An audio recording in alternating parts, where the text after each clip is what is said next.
Hello दोस्तों, welcome to my channel mysterious world. दोस्तों, जैसा कि आप सभी जानते हैं कि मैं अपने चैनल में दुनिया के तमाम देशों के बारे में अमेजिंग फैक्ट वाली वीडियो अपलोड करता हूं। और आज की इस वीडियो में मैं आपको एक ऐसे देश के बारे में बताने वाला हूं जिसके बारे में बहुत कम लोगों को पता है और जिसका नाम अजरबैजान है। दोस्तों, अजरबैजान ईस्ट यूरोप और सेंट्रल एशिया में मौजूद एक छोटा लेकिन बहुत ही अमीर देशों में से एक है और यह देश यूरेशिया के देशों में गिना जाता है। दोस्तों, अजरबैजान हजारों साल पुराने कल्चर वाला देश है और आजादी से पहले दुनिया के कई देशों ने इस पर राज किया। सबसे पहले इस पर विश्व विजेता सिकंदर महान ने कब्जा किया। सिकंदर के बाद यह देश रोमन अंपायर का हिस्सा बना। उसके बाद 7वीं सेंचुरी में इस देश पर मुसलमानों ने कब्जा किया और कई सौ सालों तक मुसलमानों ने इस देश पर राज किया। उसके बाद 14वीं सेंचुरी में इस देश पर तुर्की के सुल्तानों ने राज किया और फर्स्ट वर्ल्ड वॉर के बाद यह देश सोवियत यूनियन के साथ मिल गया। दोस्तों, अजरबैजान को 30 अगस्त 1991 को सोवियत संघ से आजादी मिली थी।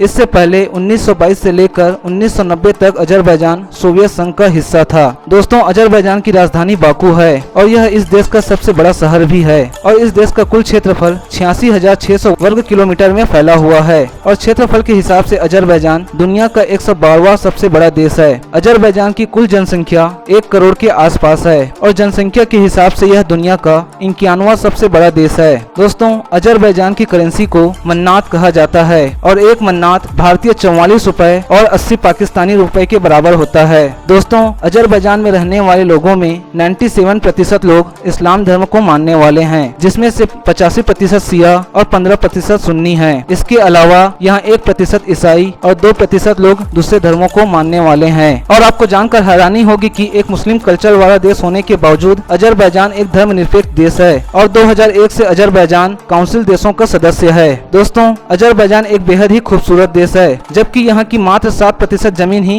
कृषि के लायक है और यहाँ की ज्यादातर कमाई यहाँ मौजूद तेल और गैस से होती है। दोस्तों, शायद आप नहीं जानते कि शतरंज के लीजेंड गैरी कास्परोव का जन्म भी अजरबैजान की राजधानी बाकू में हुआ था। दोस्तों, अजरबैजान ईस्ट में कैस्पियन सी, नॉर्थ में रसिया और जॉर्जिया, वेस्ट में अर्मेनिया और टर्की और साउथ में ईरान के साथ अपनी बॉर्डर शेयर करता है। दोस्तों, अजरबैजान के 158 देशों के साथ राजनयिक संबंध हैं और अजरबैजान 38 अंतर्राष्ट्रीय संगठनों का मेंबर भी है। अजरबैजान दुनिया के उन देशों में शामिल है जहां सबसे ज्यादा तेल और गैस निकाला जाता है। दोस्तों, अजरबैजान थिएटर, नाटक और ओपेरा बनाने वाला दुनिया का पहला लोकतांत्रिक मुस्लिम देश है। दोस्तों, अजरबैजान के लोग हमारे देश की तरह चाय के बेहद शौकीन होते हैं, लेकिन यहाँ के लोग चाय के साथ जैम खाना बेहद पसंद करते हैं। दोस्तों, अजरबैजान में मौजूद द बर्निंग माउंटेन एक ऐसा पहाड़ है जहाँ निकलने वाली प्राकृतिक गैस की वजह से साल भर आग जलती रहती है। दोस्तों, अजरबैजान एक बेहद ही अमीर देश है, लेकिन यहाँ करप्शन काफी ज्यादा है। हालांकि यहाँ का करप्शन इंडिया से काफी कम है, उसके बावजूद करप्शन यहाँ की सबसे बड़ी कमजोरी और सबसे बड़ी समस्या है, जिससे अजरबैजान आज तक निजात नहीं पा सका। दोस्तों, अजरबैजान के नाफतलान शहर में एक ऐसा हेल्थ सेंटर मौजूद है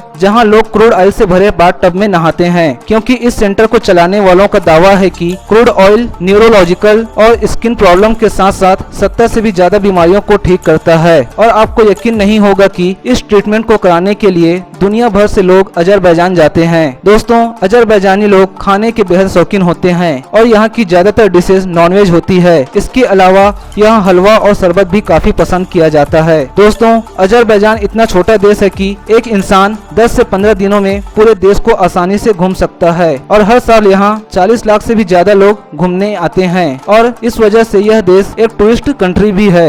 दुनिया में वेनिस सिटी के बाद बाकू ही एक ऐसी सिटी है जहाँ सबसे ज्यादा नदियाँ बहती है और इन नदियों के ऊपर शहर बने हुए हैं जहाँ कश्तियों में बैठकर आप खूबसूरत शहरों के खूबसूरत नज़ारों का लुत्फ उठा सकते हैं। दोस्तों, अजरबैजान में मीडिया को आजादी नहीं है और यही वजह है कि यह देश काफी ज्यादा तरक्की कर रहा है, वरना मीडिया की आजादी का हाल आप हमारे देश में देख सकते हैं। दोस्तों, वर्ल्ड का सबसे बड़ा KFC रेस्टोरेंट अजरबैजान में ही मौजूद है। इसके अलावा अजरबैजान एक ऐसा देश है जो भारतीयों और पाकिस्तानियों को ई वीजा भी देता है। अजरबैजान भले ही यूरेशिया देशों में से एक है, लेकिन यहाँ जाने पर आपको महसूस होगा कि आप किसी यूरोप कंट्री में हैं। दोस्तों, अजरबैजान की ऑफिशियल लैंग्वेज आजरी है। इसके अलावा यहाँ रशियन और अंग्रेजी भी सबसे ज्यादा बोली जाती है। दोस्तों, फ्री स्टाइल रेसलिंग इस देश का नेशनल स्पोर्ट है। इसके अलावा फुटबॉल, वॉलीबॉल, मार्शल आर्ट और मोटर स्पोर्ट्स रेसिंग और ओलंपिक खेल भी इस देश के लोग बड़े शौक से खेलते हैं। दोस्तों, अजरबैजान की आर्मी दुनिया की 98वीं सबसे बड़ी आर्मी है और 2017 में इस देश ने अपने डिफेंस बजट पर 3.7 बिलियन डॉलर से भी ज्यादा खर्च किए थे और इस देश की कुल एक्टिव आर्मी 95,000 है। दोस्तों, करबाग घोड़ा इस देश का नेशनल एनिमल है और यह घोड़ा दुनिया के सबसे महंगे घोड़ों में से माना जाता है, जिसे दुनिया भर के अमीर लोग अजरबैजान से इस घोड़े को खरीद कर अपने घरों में रखना पसंद करते हैं। दोस्तों, अजरबैजान के अंगूर पूरी दुनिया के सबसे बेहतरीन क्वालिटी के अंगूर माने जाते हैं और अजरबैजान इन अंगूरों से बने वाइन पूरी दुनिया में एक्सपोर्ट करके काफी सारा पैसा कमाता है। इसके अलावा अजरबैजान कपास और रेशम का एक्सपोर्ट भी करता है। दोस्तों, अजरबैजान के लोग सोने के दांत लगवाने के बेहद शौकीन होते हैं और अपने शौक की वजह से वो अपने अच्छे खासे दांतों को उखड़वा कर सोने के दांत लगवा लेते हैं। दोस्तों, इस देश में गैस हद से ज्यादा होने की वजह से इसके कई हिस्सों में लगातार आग जलती रहती है और इसी वजह से इस देश को लैंड ऑफ फायर भी कहा जाता है। दोस्तों, फर्स्ट वर्ल्ड वॉर से पहले अजरबैजान पूरी दुनिया का आधा ऑयल अकेले एक्सपोर्ट करता था। दोस्तों, जैसा कि मैं बता चुका हूं कि अजरबैजान एक शिया मुस्लिम बहुल देश है, लेकिन आपको जानकर हैरानी होगी कि यहाँ शिया जलसों पर बैन लगा हुआ है। सो दोस्तों, यह थी यूरेशिया के सबसे छोटे और अमीर देशों में शामिल मुस्लिम देश अजरबैजान के बारे में वो दिलचस्प बातें जिसके बारे में शायद आप नहीं जानते थे। और मुझे उम्मीद है कि मेरी यह वीडियो आपको पसंद आई होगी और अगर वीडियो पसंद आई तो मेरी इस वीडियो को ज्यादा से ज्यादा शेयर करें, साथ ही लाइक और कमेंट करना ना भूलें और चैनल को सब्सक्राइब जरूर करें। And thanks for watching this video.